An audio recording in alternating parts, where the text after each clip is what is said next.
আজকে দুপুরবেলায় আমার ননদের মনে খুব ইচ্ছা হয় কোথাও ঘুরতে যাওয়ার। ব্যাস আর কি, ননদের ঘুরতে যাওয়ার কথা শুনে আমরাও লাফিয়ে পড়লাম ঘুরতে যাওয়ার জন্য। ওই যে কথায় আছে না, সবাই বলে এক শিয়াল হু করলে নাকি সব শিয়ালই হু করে, ঠিক তেমনি আমরাও একজন কোনো কিছু হুজুগ তুললে আমরা সবাই লাফিয়ে পড়ি একদম সেটা করার জন্য। তারপর আর কি ঘুরতে বেরিয়ে পড়লাম গঙ্গারামপুর বানঘরের উদ্দেশ্যে। তো আজকে যাচ্ছি আমরা সবাই বানঘর ঘুরতে। তো এখানে আমার ননদের একটা বান্ধবীও আসবে, সে এখানে দাঁড়িয়ে আছে এসে গঙ্গারামপুরে, তাকে একসঙ্গে নিয়ে এখন বানঘরে যাচ্ছি। আর আকাশটার দিকে একবার দেখো সবাই, কত সুন্দর লাগছে দেখতে। ওয়েদারটা কিন্তু বেশ ঠান্ডা ঠান্ডা ছিল, খুবই ভালো লাগছিল এই ওয়েদারে। তারপরে এই যে আমরা যা করি কোথাও গেলেই ছবি তোলা, তো আজকেও ঠিক সেরকমই আমার ননদ তার বান্ধবীর ছবি তুলে দিচ্ছে এখানে বসে বসে। তারপরে এদের ছবি তোলা দেখতে দেখতে আমরা মাখা আর পপকর্নটা খেয়ে নিলাম আমরা সবাই মিলে। তারপরে এদের কাণ্ড দেখো, বোতল নিয়ে আসতে ভুলে গেছে জলের, যার জন্য মাঠের জমিতে গিয়ে হাত ধুয়ে আসলো এই দুজন মিলে। আমি হাতটা কিভাবে পরিষ্কার করেছি জানো, ঘাসের মধ্যে হাতটা ঘষে একদম পরিষ্কার করে নিয়েছি। তারপর আমার মেয়েকেও মাটিতে বসিয়ে দিয়ে কয়েকটা সিঙ্গেল ছবি তুলে নিলাম।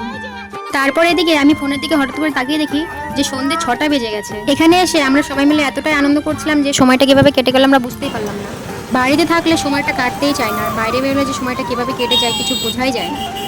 আর তার মধ্যে তো আজকে রবিবার, গঙ্গারামপুরে সব খাওয়ার দোকানই বন্ধ, একটা রোল মোমোর দোকান খোলা নেই, শুধু একটা ফুচকার দোকান খোলা ছিল, কিন্তু সেটা অনেক ভিড় ছিল যার জন্য আমরা আর দেরি করলাম না, অনেকটাই দেরি হয়ে গেছে। তাই আর কি সবাই মিলে আবার হাঁটাহাঁটি করে কালীতলা দিয়ে যাচ্ছি, ওখানে নাকি মোমোর দোকান আছে দু একটা, তো সেখানে গিয়ে মোমো খাবো, খেয়ে হেঁটে তারপরে বাড়ি যাবো। আর এখন আমরা আছি কালীতলা ব্রিজে, কালীতলা ব্রিজে উপর দিয়ে হেঁটে যাচ্ছি আমি, আমার ননদ আর ননদের বান্ধবী একটা বোন। তো আমার মেয়েকে অনেকক্ষণ ধরে কোলে নিয়েছিলাম, হাতটা ব্যথা হয়ে গেছে, তার জন্য এখন আমার ননদ কোলে নিয়ে হাঁটছে। তারপরে ব্রিজ দিয়ে হাঁটতে হাঁটতে আমার নজর যায় নদীর দিকে, নদীর দিকে তাকিয়ে দেখি যে নদীটা পুরো ভরে গেছে, পূর্ণভাবা নদী এটা। ভাবে যদি আর 2-4 দিন বৃষ্টি হয় তাহলে হয়তো বন্যাও চলে আসবে আমাদের এদিকটায়। দেখো তোমরাও একটু নদীটার অবস্থা, নদীটা একদম কতটা ভরে গেছে। আর ওইদিকে তো আমাদের ঠেঙাপাড়া হাড়েশ্বর নদীটাও খুবই খারাপ অবস্থা, একদম রাস্তা সমান সমান হয়ে গেছে জল।